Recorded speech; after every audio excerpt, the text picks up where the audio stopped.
Hi అందరికీ నమస్కారం. ఈరోజు టాపిక్ కరప్షన్, లంచం, రిష్వత్. మొన్న మన పాత వీడియో చూసి ఒక ఫ్రెండ్ కాల్ చేశారు. అప్పుడు ఈ కరప్షన్ గురించి డిస్కషన్ వచ్చి నాకు ఈ ఐడియా వచ్చింది. కరప్షన్ అనేది అఫీషియల్, అన్అఫీషియల్ కరప్షన్ అనమాట. దాంట్లో 2 టైప్స్ ఉన్నాయి, అఫీషియల్, అన్అఫీషియల్ కరప్షన్ అనేది. అఫీషియల్ కరప్షన్ అంటే గవర్నమెంట్ ఆఫీసులో క్లర్క్ దగ్గర నుంచి ఒక స్టేట్ సీఎం గారి వరకు జరిగే అఫీషియల్ కరప్షన్లు ఇంటర్నల్గా జరిగే కరప్షన్ పలు రకాలుగా ఉంటాయి. ఇప్పుడు ఆఫీసర్లు ట్రాన్స్ఫర్లు కానీ, ప్రమోషన్లకు కానీ, ఇతర ఫైల్స్ కోసం కానీ, వాళ్ళు మొత్తం చెప్పే హైయర్ అఫీషియల్స్ కానీ, అదర్ ఎమ్మెల్యేలకు కానీ, మినిస్టర్లకు కానీ, సీఎం గారి దగ్గరికి వెళ్ళే ఫైల్స్ వరకు కూడా అఫీషియల్గా కరప్షన్ జరుగుతుంటుంది. అది మనం ఎవరూ టచ్ చేయలేం, అది కామన్. మన స్టాప్ కూడా చేయలేము. అది ఇంటర్నల్గా అఫీషియల్ కరప్షన్ అనేది జరుగుతూనే ఉంటుంది. అది స్టార్టింగ్ అది ఇర్రెస్పెక్టివ్ ఆఫ్ ఎనీ గవర్నమెంట్. నేను చెప్పేది ఆల్ ఓవర్ ఇండియాలో అఫీషియల్ కరప్షన్ అనేది. అది అన్అఫీషియల్ కరప్షన్ అనేది ఏంటంటే, మనం మన పనుల కోసం, మన పనులు త్వరగా అవ్వాలి, మన ఫైల్ మూవ్ అవ్వాలి, లేకపోతే మనం ఒక ఇంటి పర్మిషన్కో వేరే పర్మిషన్ కోసం మనం అప్లై చేసిన పనులు కానీ, ఒక మున్సిపాలిటీ కానివ్వండి, లేకపోతే ఒక వర్క్ చేస్తుంటే ఒక పిడబ్ల్యూ ఆఫీస్ కానివ్వండి, ఒక కలెక్టర్ ఆఫీస్ కానివ్వండి, ఒక తాలూకా ఆఫీస్ కానివ్వండి, ఒక ఎంఆర్ఓ ఆఫీస్ కానివ్వండి, ఏదైనా కానివ్వండి, ఒక రిజిస్టర్ ఆఫీస్ కానివ్వండి, మనం త్వరగా అవ్వాలి, మన పనులు త్వరగా అవ్వాలని మనం అలవాటు చేసిన కరప్షన్ అనేది it's unofficial corruption and it's not మంచిది కాదు. ఈ సమాజానికి, సొసైటీకి అది మంచిది కాదు. కానీ ఏంటంటే, మనం దాన్ని అలవాటు చేసాం. దీన్ని అరికడటానికి మన తలైవా సీఎం సీఎం జోసెఫ్ విజయ్ గారు తమిళనాడులో చాలా ప్రయత్నిస్తారు. తలైవా రొమ్మ నండ్రి తలైవా. ఇట్లానే ప్రతి స్టేట్లో పూర్తిగా ఎవరో అంతం చేయగలరని నేను అనుకోను. ప్రతి స్టేట్లో, ప్రతి ఆఫీసులో ఒక పర్టికులర్ వాట్సాప్ నెంబరు, ఒక టోల్ ఫ్రీ నెంబర్. ఇప్పుడు ప్రతి ప్రోడక్ట్కి, ప్రతి దానికి టోల్ ఫ్రీ నెంబర్ అనేది వచ్చేసింది. సో ప్రతి స్టేట్లో, ఈచ్ అండ్ ఎవ్రీ స్టేట్ ఆఫీసుల్లో ఒక టోల్ ఫ్రీ నెంబర్, ఒక వాట్సాప్ నెంబర్ పెట్టి, ప్రతి గవర్నమెంట్, ఈ గవర్నమెంట్ అది అని కాదు, ప్రతి స్టేట్లో ఉన్న గవర్నమెంట్ ఒక వాట్సాప్ నెంబర్ పెట్టి దానికి ఒక సపరేట్ టీమ్ ఫామ్ చేసి, ఇప్పుడు ఏసీబీ అనేది ఉంది, కానీ ఏసీబీ వల్ల కూడా ఈ కరప్షన్ నివారించలేకపోతున్నారు. పెద్ద పెద్ద తిమింగళాలను పట్టుకుంటున్నారు, అది మళ్ళీ తర్వాత జరిగి వదిలేస్తున్నారు. సో ఏంటంటే, చిన్న చిన్న సామాన్యులు పాపం, ఇప్పుడు రైతులు ఉన్నారు, రైతులు సర్వే నెంబర్లు ఎంట్రీ చేయాలి ఎంఆర్ఓ ఆఫీస్లో, లేకపోతే రైతులు పొలంలో తక్కువైంది సర్వే చేపిస్తానికి, వాళ్ళ పానీలో ఎంటర్ అవ్వలేదని. సో ఇతరితర ఇంకా చిన్న వ్యాపారస్తులు, వీధి వ్యాపారస్తులు ఉంటారు పాపం, వాళ్ళు ఎంతో కష్టపడి రోజు వ్యాపారం చేసుకుంటారు. వాళ్ళకి ఏదో మున్సిపాలిటీలో ఆ పర్మిషన్ అని, ఈ పని అని, ఇట్లా రేషన్ కార్డుల కోసం తిరిగే వాళ్ళు ఉంటారు పాపం, రేషన్ కార్డులు రాని వాళ్ళు ఉంటారు. ఇట్లా చాలా పనుల్లో చిన్న చిన్న కరప్షన్లు చాలా ఎక్కువ జరుగుతున్నాయి.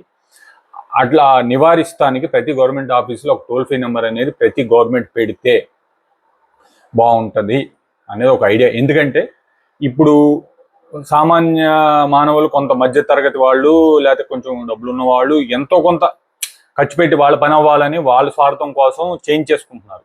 దానివల్ల ఏమవుతుందంటే, చిన్న చిన్న పనులు, చిన్న పాపం రైతులు కానీ, చిన్న వ్యాపారస్తులు కానీ, చిన్న వాళ్ళందరూ ఈ కరప్షన్లో ఇరుక్కుని ఇబ్బంది పడుతున్నారు. వాళ్ళ పనులు కాకుండా ఆ పెద్దవాళ్ళు ఇచ్చిన డబ్బులు చూసి ఆశకి ఈ చిన్న వాళ్ళను కూడా కోరికలు కోరుతున్నారు ప్రతి ఆఫీసుల్లో. సో ఇది నివారిస్తానికి ఏదన్నా ఒక మంచి ఇనిషియేటివ్ మన సీఎం విజయ్ గారు లాగా అందరూ ప్రతి స్టేట్లో, ఈచ్ అండ్ ఎవ్రీ స్టేట్లో తీసుకుంటే బాగుంటుందని ఒక రిక్వెస్ట్. దీనివల్ల చిన్న ఇప్పుడు మనం కరప్షన్ అనేది టోటల్గా అంతమించలేము, కానీ ఎంతో కొంత చిన్న వాళ్ళకైనా ఇది మంచి పని జరుగుద్ది, ఉపయోగపడుద్ది. ప్రతి చిన్న వాళ్ళు, ప్రతి చిన్న ఆఫీసుల్లో, ప్రతి గవర్నమెంట్ ఆఫీసుల్లో ఏదో పనికి అనేది వెళ్తూనే ఉంటారు. సో వాళ్ళకి ఇది చాలా ఉపయోగపడుద్ది. కాబట్టి ఒక టోల్ ఫ్రీ నెంబర్ అనేది ప్రతి మన ఎవరైనా టీడీపీ గవర్నమెంట్ కానివ్వండి, బీజేపీ వారు కానివ్వండి, కాంగ్రెస్ గవర్నమెంట్ కానివ్వండి, జనసేన వారు ఎవరున్నా కూడా, ఏ స్టేట్లో ఎవరున్నా కూడా దయచేసి ఒక రిక్వెస్ట్ ఏంటంటే ఈ టోల్ ఫ్రీ నెంబర్ అనేది ఒకటి పెట్టి చిన్న చిన్నలకైనా మంచి జరిగేలాగా, సహాయం జరిగేలాగా ఈ టోల్ ఫ్రీ నెంబర్ వల్ల వాట్సాప్లో పలానా ఆఫీస్లో ఇట్లా అడిగారు నన్ను, ఈ ఈ పని కోసం ఇట్లా అడిగారు అంటే దాంట్లో నిజం ఎంత ఉందో తెలుసుకుని ఒక టీం ఫామ్ చేసేసి దాంట్లో నిజం ఎంత ఉందో తెలుసుకుని ఈచ్ అండ్ ఎవ్రీ డిస్ట్రిక్ట్లో ఒక టీం ఫామ్ చేయొచ్చు.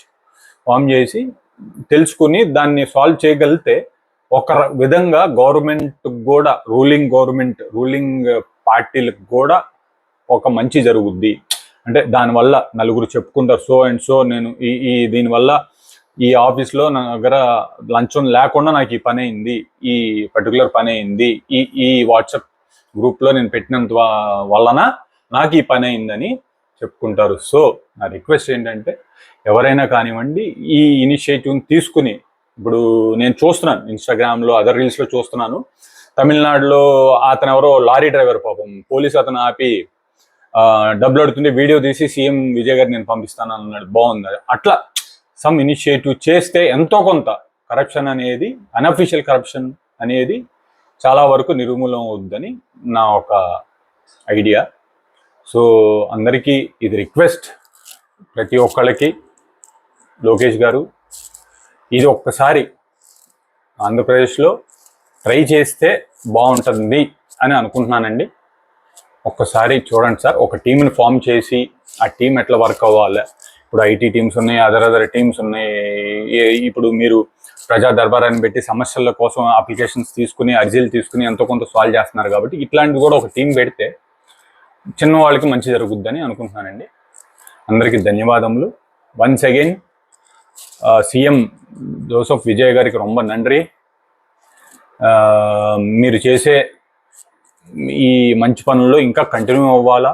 చిన్న చిన్న అడ్డంకాలు వస్తూ ఉంటే మనం చూసాను టీవీలో, మీరు కరూరులో ఇచ్చిన జాబుల్ని హైకోర్టు అపోజ్ చేసిందని. అయినా పర్లేదు, మంచి పని చేసేటప్పుడు చాలా అడ్డంకులు వస్తాయి, నేను కూడా ఫేస్ చేశాను. సో సీఎం విజయ్ గారు, వీఆర్ డూయింగ్ వెరీ గుడ్. రొంబ నండ్రి అండి. లోకేష్ గారు థ్యాంక్ యూ. మీరు చాలామంది అర్జీలు తీసుకుని చాలా వరకు సహాయం చేసి, అంటే పనులు చేస్తున్నారని తెలిసిందండి. So thank you everyone. Signing off. జై హింద్, జై భారత్, జై జవాన్, జై కిసాన్. Signing off.